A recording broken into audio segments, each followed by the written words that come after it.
Bienvenue au Rendez-vous à la 3, un podcast dans lequel on va parler d'entrepreneuriat, d'impact et de projets menés par des passionnés. Bonjour à tous et à toutes, je suis Lia Ferranti et je suis la cofondatrice d'Ala3 Media, une maison de production de podcasts éducatifs et engagés.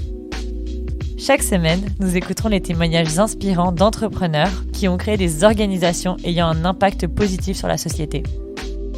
Chaque épisode est le récit de personnes ayant osé sortir des sentiers battus, prendre des décisions audacieuses et qui ont finalement réussi à réaliser leurs rêves tout en faisant une différence positive dans le monde. Nous sommes convaincus que chaque histoire peut inspirer, motiver et transformer notre manière de concevoir l'entrepreneuriat. Alors si vous voulez découvrir comment entreprendre à votre tour en faisant une différence pour la société, rejoignez-nous. Bonne écoute!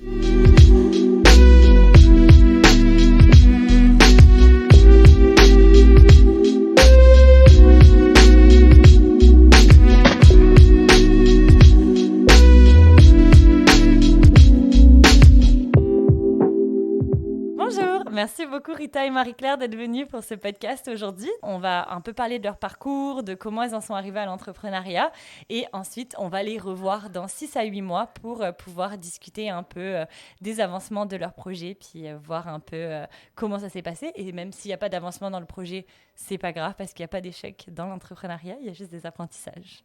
Donc merci beaucoup d'avoir accepté. Merci de nous recevoir, c'est vraiment... très gentil. Ouais, et très beau. On a toutes fait partie de la même cohorte du programme d'incubateur ensemble. Et donc, on se connaît maintenant depuis plusieurs mois. On a passé à travers plein d'étapes. Ensemble. Exactement. D'étapes et d'émotions aussi, ouais. Exactement. Et maintenant, on apprend c'est quoi des podcasts. On apprend à faire des podcasts, fait que c'est super. C'est trop bien. Merci beaucoup d'être là. C'est vraiment le fun. Puis on est tellement contente de pouvoir partir cette nouvelle série avec vous. Donc, est-ce que vous voulez commencer? Marie-Claire, est-ce que tu veux un peu nous parler de ton parcours personnel, puis un peu comment t'en es arrivée à l'entrepreneuriat? Ouais, donc là, je sais pas s'il faut que je récite mon CV. T'es pas obligée. Tu peux nous faire un petit résumé, un peu de ton parcours. Qui est Marie-Claire, en fait? Bon, d'abord, Marie-Claire, je suis une femme qui mange des pâtes à tous les jours, donc j'adore les pâtes. Je suis très sociable. Je me nourris beaucoup de mes relations... de mes amis, de ma famille. Donc, je suis une bonne vivante aussi. Donc, ça, c'est le côté plus ma personnalité qui je suis. J'ai 2 chats. Puis sinon, dans la vie, je travaille en ingénierie. Donc, je suis chargée de projet sur la construction. J'ai fait un bac en génie à McGill. Puis après ça, j'ai travaillé sur de nombreux projets de type civil, donc des infrastructures, des trucs comme l'échangeur Turco. L'échangeur Turco, c'est quoi? Ouais, l'échangeur Turco, c'est, pour ceux qui ne connaissent pas, c'est un échangeur à Montréal qui est assez grand, qui combine les autoroutes de la 20, de la 15, donc un petit peu dans l'ouest sud-ouest de Montréal. Donc, c'est un échangeur assez important. Donc, j'ai travaillé un petit peu vers la fin du projet sur ça. Puis, après ça, la pandémie, en fait, a fait que j'ai complètement arrêté de faire la construction. Et je suis retournée à l'école. Donc, je suis en voie d'obtenir mon MBA et je suis allée faire un certificat en santé sexuelle aussi, qui est un petit peu atypique dans mon parcours. Et j'ai beaucoup voyagé dans ma vie. J'ai habité en Irlande. Wow. Ouais, je n'ai pas fait de cégep. Touloum. À cause de l'Irlande, justement. Et ouais, j'adore voyager, j'adore manger, j'adore la musique, j'adore le vin. C'est vraiment le fun. Et comment t'en es arrivée à l'entrepreneuriat avec toutes ces belles passions? Donc, ouais, très bonne question. Quand je suis retournée aux études au MBA, je me suis inscrite dans un programme qui est le MBA en gestion de projet, parce que ça faisait un lien avec la gestion de projet de construction. Donc, moi, je me voyais gestionnaire de projet dans le futur. Je me suis vite rendu compte que dans mes cours, j'apprenais pas assez, donc ça venait pas assez nourrir le besoin d'apprendre. Donc, j'ai décidé de changer pour le MBA en entrepreneuriat et gestion de PME en me disant qu'un jour, j'allais peut-être devenir gestionnaire de PME.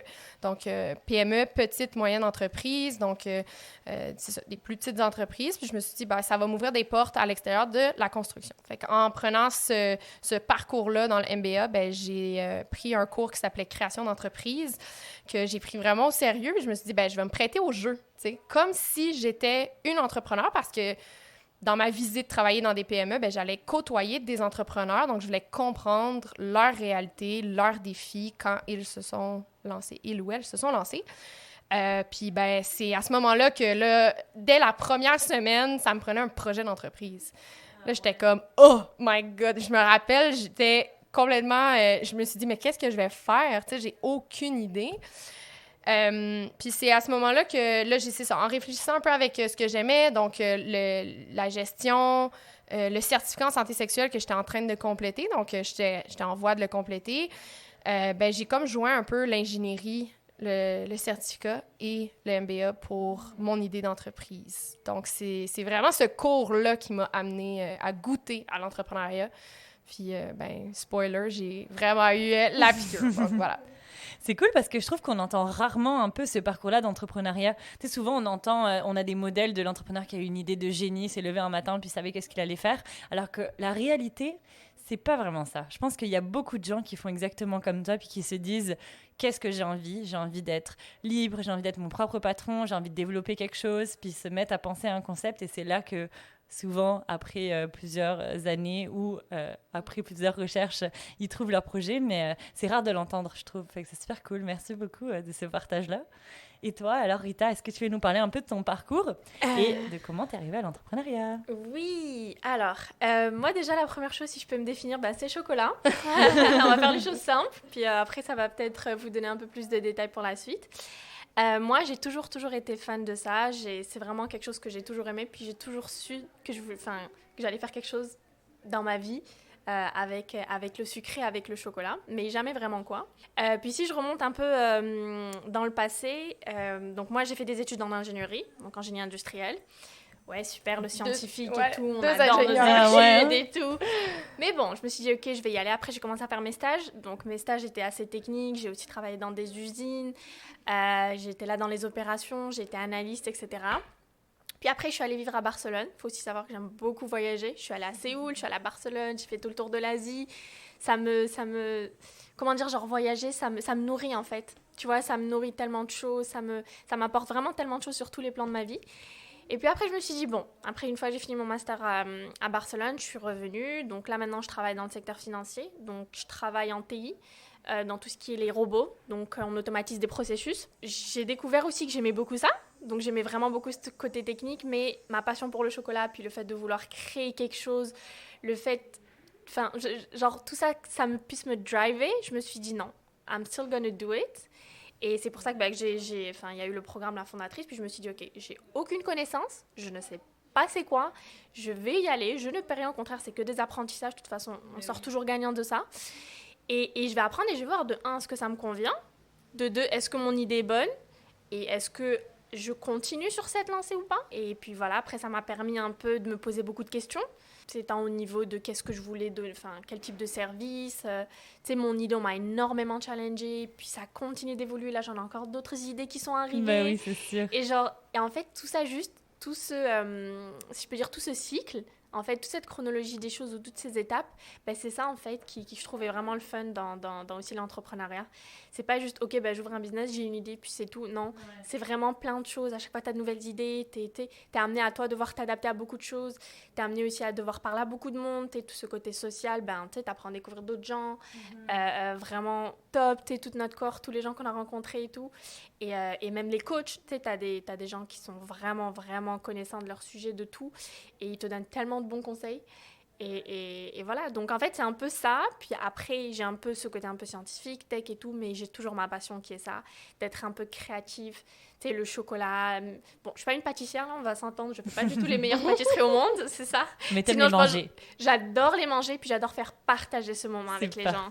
Et le fait de pouvoir faire partager, puis essayer d'emmener juste ce petit moment de bonheur, ou même d'essayer de créer à partir de quelque chose de simple, un petit produit ou autre, je me suis dit, OK, on va foncer. Ben voilà, oui. c'est ça.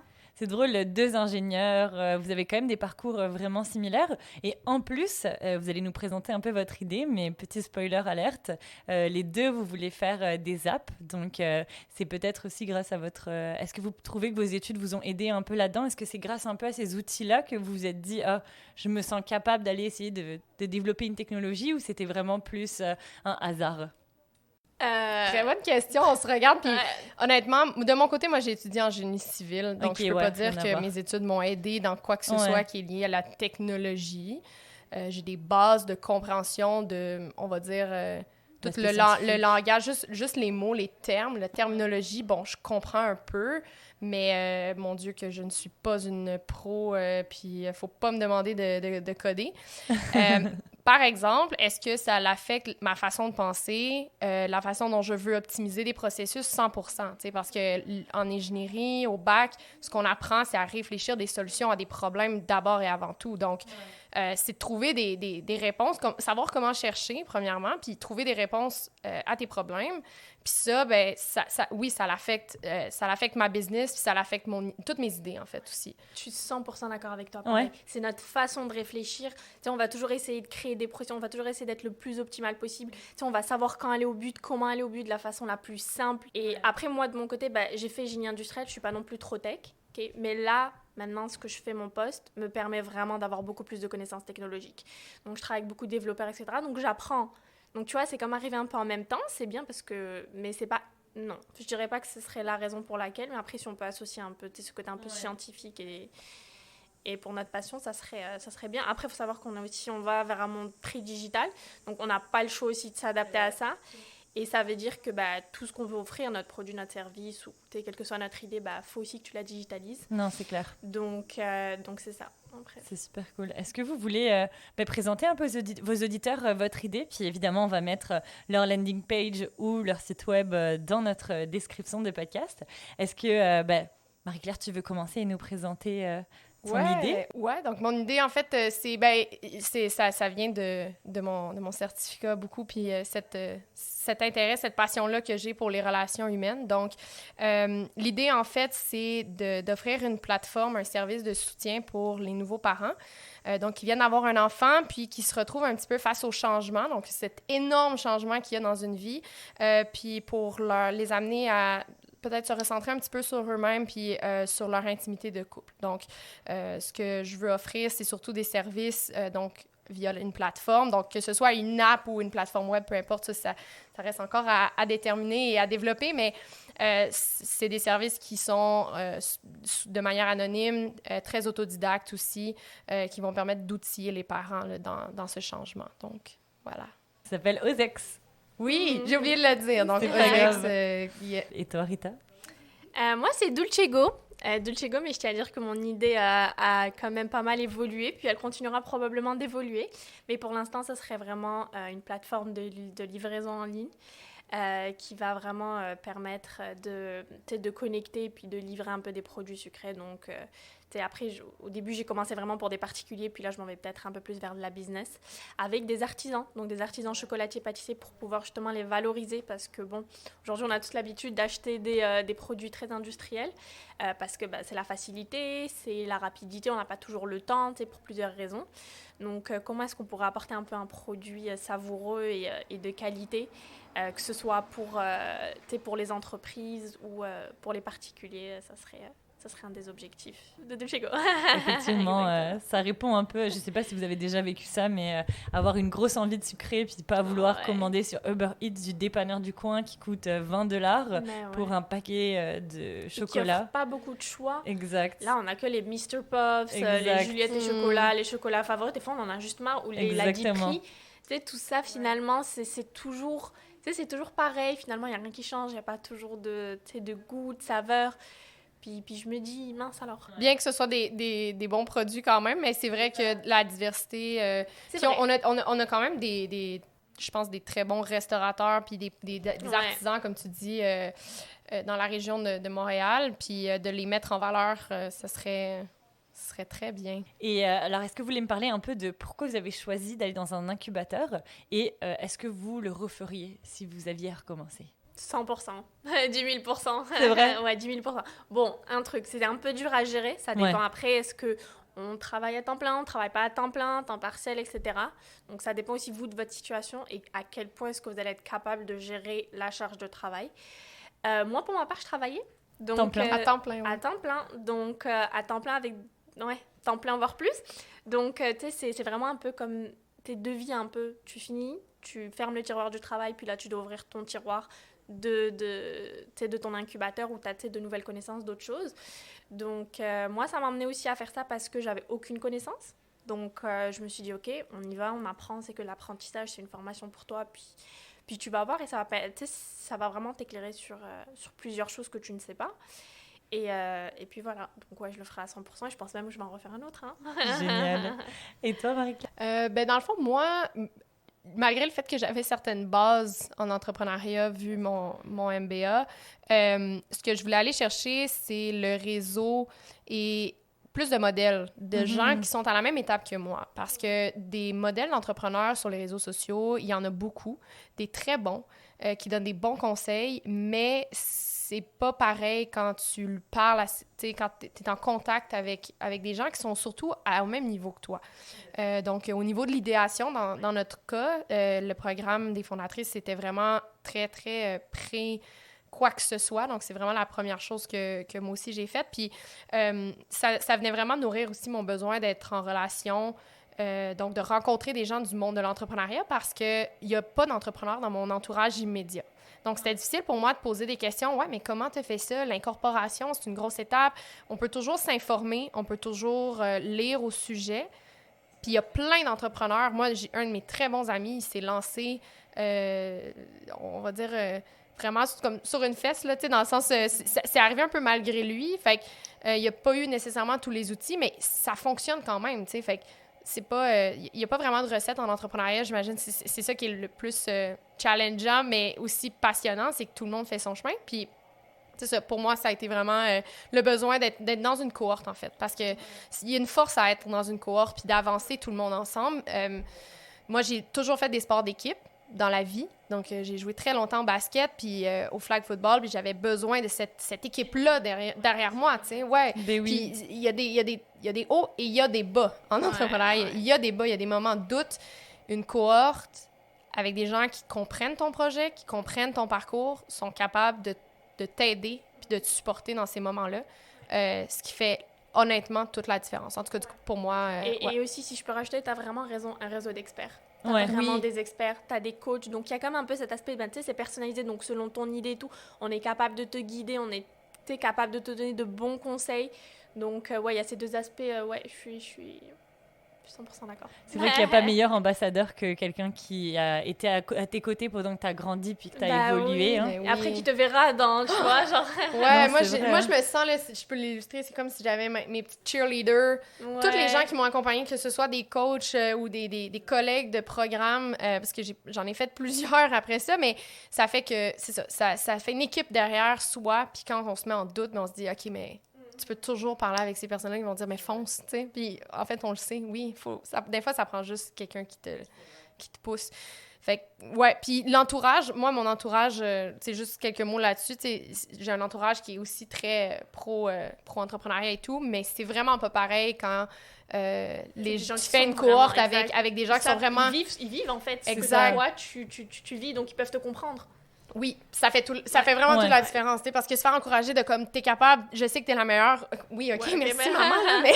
Oui, c'est ça. Moi aussi, ma mère, moi aussi, toujours. Alors, elle va même pas comprendre des fois mes idées, elle va me dire, t'es la meilleure, tu vas y arriver. Je le sais. Bah, si je crois en toi. Même pas c'est quoi. Moi aussi, je crois en toi, ma fille. Oui, mais tu sais même pas, maman, c'est quoi l'idée. Donc, non, mais c'est ça. Ça prend un peu de tout. Ça prend de tout, je pense. Ben, pour moi, ça a été la recette qui a très bien fonctionné, c'est pour ça que, Puis le fait qu'il y ait une sécurité aussi à côté, vous avez quand même un emploi, un à côté. C'est plus facile de se lancer quand on a une sécurité. Hein. Oui, parce que vous deux, vous travaillez encore à temps plein. Ouais, Rita l'a mentionné. Moi, je ne l'ai pas mentionné, mais moi, dans le fond, j'étais à temps plein. En fait, j'étais à temps plein aux études. Ouais. Donc, j'avais une charge temps plein. Quand même. Puis, Puis moi, à côté, je travaillais à temps partiel. Ouais. Donc, déjà là, c'est comme une job étudiante, mais donc, c'est ça, en gestion de projet. Mais donc, très flexible. Dans les deux cas, les études et la gestion de projet, c'est très flexible. Donc, pour moi, c'était facile de me libérer aux heures auquel il fallait que je me libère pour le programme.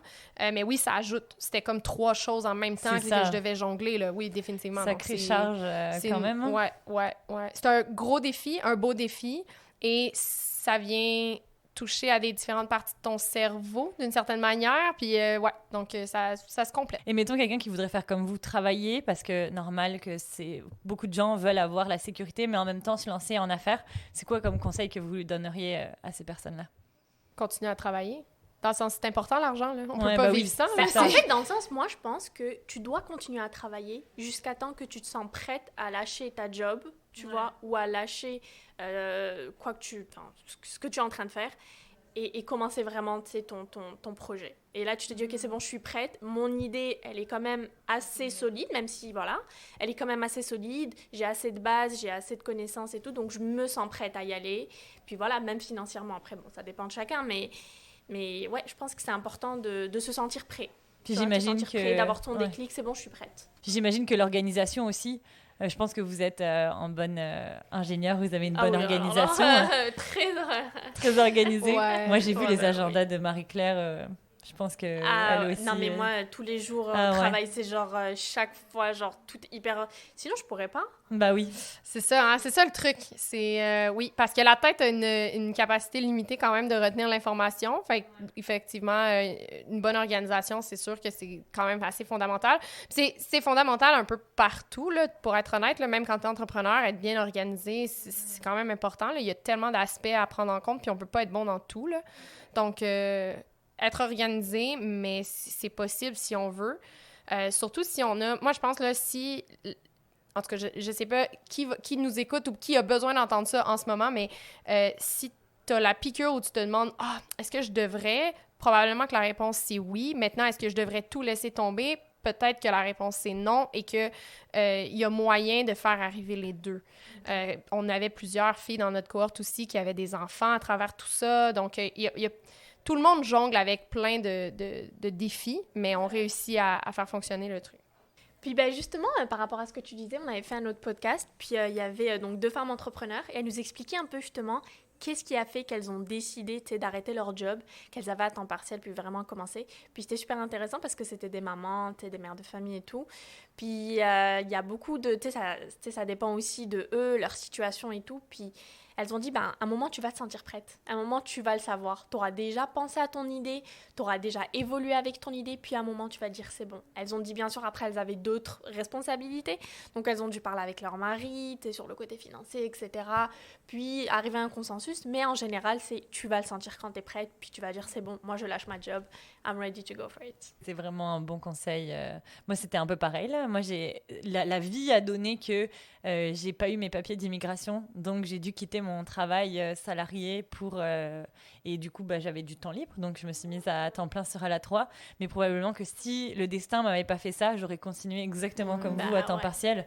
Puis je travaille encore à temps partiel parce que c'est le fun d'avoir un petit à côté stable quand on démarre un business. Là. Oui, puis je trouve qu'on parle pas assez de cette double carrière, tu sais, dans le fond, quelqu'un qui va se lancer en affaires, mais que à temps partiel, donc il y aura pas nécessairement une business qui va devenir, tu sais, multinationale, énorme. Tu sais, c'est pas une finalité là, de juste grossir, mais justement d'avoir une business qui est profitable et stable avec une clientèle, un carnet de clients qui roule bien, puis d'être heureux là-dedans, d'avoir cet équilibre aussi, d'être salarié. Donc, de se dire, bon, si jamais il y a un petit trou dans la business, on est quand même capable de subvenir à ses besoins. Puis ça peut quand même être intéressant de rester...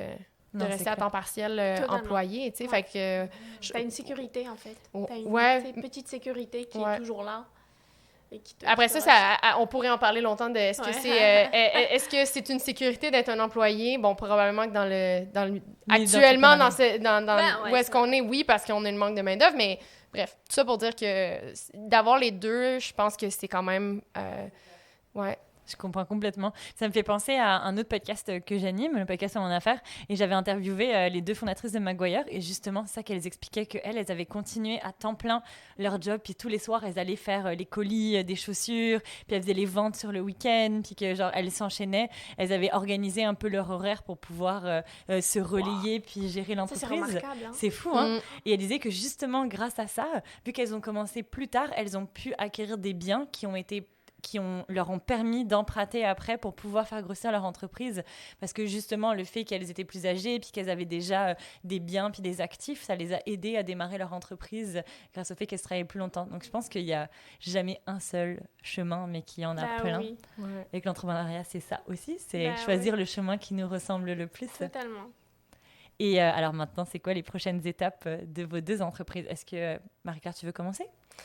Oui, ben en fait, les prochaines étapes, moi, je pense que pour moi, ça va être de sortir une offre de service. Donc, je travaille très, très fort sur tout ce qui est site web, puis vraiment de concrétiser, bon, qu'est-ce que je veux offrir au début, parce que c'est sûr que de bâtir une plateforme comme ça, c'est très dispendieux, puis il y a une période de validation quand même qui doit être faite avant.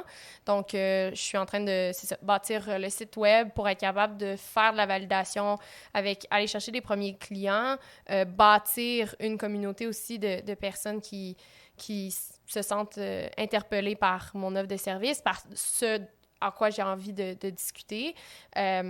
Puis, ouais, c'est vraiment là-dessus que je me concentre là, pour les prochains mois. Puis, je veux aussi élargir mon offre. Donc, oui, il y a la plateforme qui est destinée aux parents, mais ça ne veut pas dire que je ne vais pas aussi faire d'autres types d'activités comme des activités d'animation de groupe dans le communautaire ou d'autres choses aussi. Donc, je suis en train de regarder aussi avec des enseignants du certificat, voir qu'est-ce qui est possible de faire parce que je ne suis pas sexologue et pour être sexologue, il faut avoir fait un bac en sexologie et après ça, rentrer dans l'ordre des sexologues.